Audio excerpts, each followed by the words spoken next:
my YouTube channelnya Alek Farasi Palembang. Nah, jadi hari ini kita lemburnya di Toyota Fortuner GR.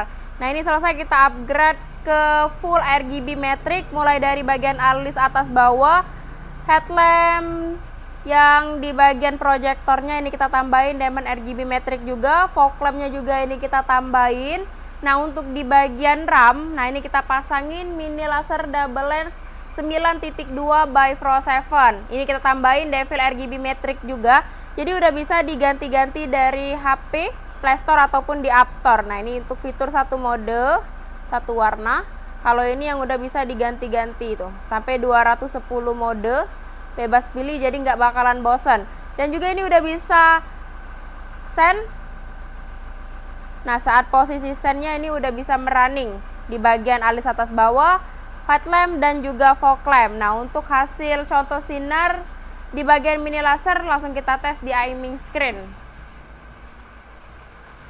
Nyalain mini laser. Nah, ini untuk contoh sinar mini laser untuk wattnya 80 watt, standby-nya warna putih, high beam. Nah, di bagian high beam-nya ini warna kuning, pas. High beam, pas. Bisa high low beam juga. Nah, buat kalian yang mau juga Fortune GR-nya full RGB matrix juga, bisa langsung merapat ke workshopnya kita, jalannya R. Abu Sama Sukabumi 2, tepatnya di lokasi Kota Palembang. Oke.